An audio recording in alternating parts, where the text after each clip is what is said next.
ছোট্ট ঘরে সুখের মেলা, সংসার জুড়ে স্বপ্ন খেলা।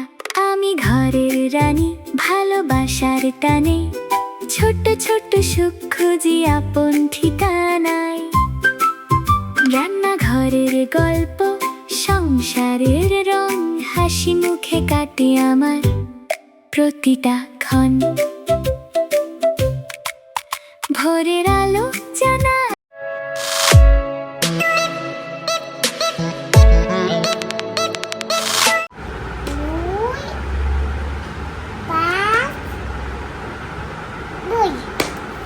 কয়টা হইল?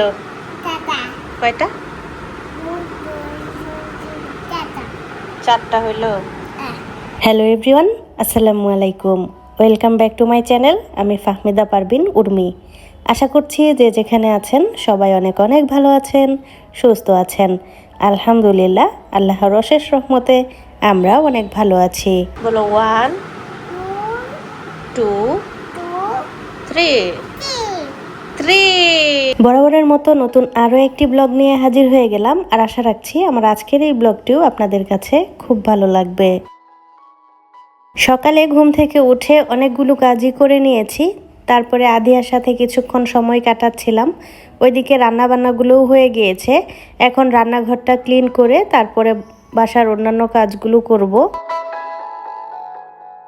রান্নাগুলো চুলায় বসিয়ে দিলে খুব একটা সময় লাগে না রান্না শেষ হতে, কিন্তু সবজি কাটাকাটি, তারপরে ধোয়া, মাছ ধোয়া, এগুলোতেই কিন্তু যত সময় লাগে, রান্না হতে খুব একটা সময় লাগে না। আমি তো প্রতিদিন রান্নার আগে সব কিছু একসাথে কেটে ধুয়ে তারপরে চুলায় বসিয়ে দেই। এই জন্য কিন্তু রান্নার পাশাপাশি অন্যান্য কাজগুলো আমি করে নিতে পারি। বেশ কিছুদিন আগের একটা ভিডিওতে একজন আপু কমেন্ট করেছিলেন, আমার যে রান্নাঘরের সিঙ্কের পাশেই কাঠের একটা শেলফ রাখা আছে, সেটাতে সিঙ্কের পানি ছিটে গিয়ে লাগে কিনা, পানি লাগলে তো নষ্ট হয়ে যাবে, সেই সম্পর্কে আপু বলেছিলেন। সিঙ্ক থেকে মোটামুটি দূরেই আছে শেলফটা, সেই জন্য কিন্তু পানিটা লাগে না। আর সিঙ্কের কাজগুলো আমি একটু সাবধানেই করি, যেহেতু আমরা ভাড়া বাসায় থাকি আর এখানেই আমাদের সুবিধা অনুযায়ী ম্যানেজ করে নিতে হয়, তো ওইভাবেই আর কি করে নিয়েছি। এখানেও আমি একটা মানি প্ল্যান্ট রেখে দেই, আর গাছটা কিন্তু খুব সুন্দর গ্রোথ হচ্ছে।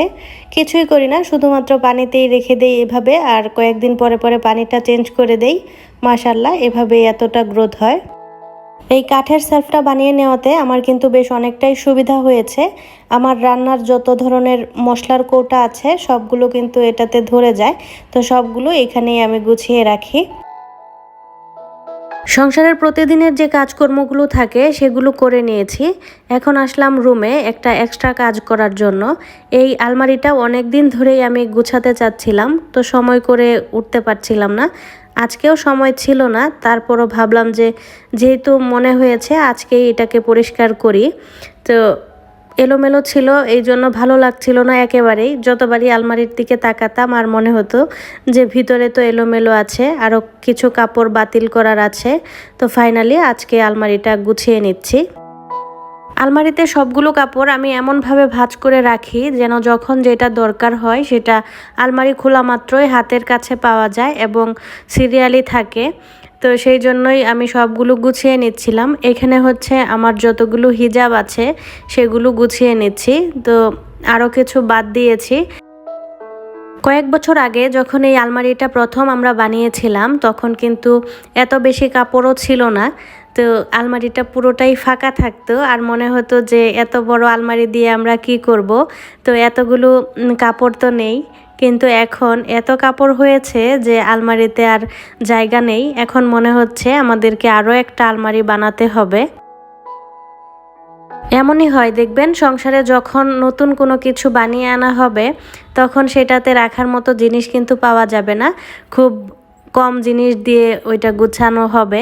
তারপরে যখন সময় যেতে থাকবে জিনিসটা কিন্তু একেবারে ভরে যাবে, এমনই হয়।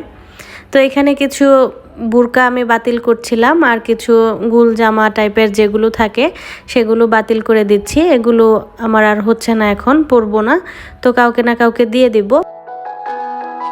আমার অনেকগুলো ড্রেস থাকে যেগুলো খুব বেশি পরা হয় না, তো তখন আমি এগুলো কাউকে না কাউকে দিয়ে দেই, যারা যারা পরে বা আমার কাছে চায় তাদেরকে দিয়ে দেই। এই জন্য এখন রেডি করে নিচ্ছিলাম। এখানে আনহার বাবারও পাঞ্জাবি ছিল, আরও গেঞ্জি, আনহার জামা সেগুলোও ছিল, তো সবগুলোই আমি দিয়ে দিব। এখন আলমারিটাকে খালি করে নেব, একদম যেগুলো আমাদের লাগবে সেগুলো দিয়েই সুন্দর করে সাজিয়ে নিচ্ছি। আমার গত ভিডিওতে আপনাদেরকে দেখিয়েছিলাম আনহার বাবা জন্মদিন উপলক্ষে আমাকে এই ড্রেসটা গিফট করেছিল। তো ড্রেসটা কিন্তু বানানো হয়ে গিয়েছে। কিভাবে বানিয়েছি সেটাও আপনাদের সাথে একটু দেখিয়ে দিচ্ছি। গলায় সুন্দর কুচি দিতে বলেছিলাম আর আমার টেইলর ওইভাবেই দিয়ে দিয়েছে। এখন সেলোয়ারটা দেখিয়ে দিচ্ছি। সেলোয়ারের নিচে আমি জামার কাপড় দিয়ে একটু এভাবে দিতে বলেছিলাম, উনি সেটাও দিয়ে দিয়েছেন। বাসার নিচেই যেহেতু টেইলর, তো এই সুবিধা পেয়েছি, এই জন্য কিন্তু ড্রেস বানিয়েছি অনেক, যে ডিজাইন বলেছি সেভাবেই উনি বানিয়ে দিয়েছেন। আলমারির একটা একটা তাক গুছিয়ে নিয়েছি, সবগুলো তাক থেকে বের করে নিয়েছিলাম, তারপরে আবার সবগুলো ভাঁজ করে আবার জায়গা মতো রেখেছি।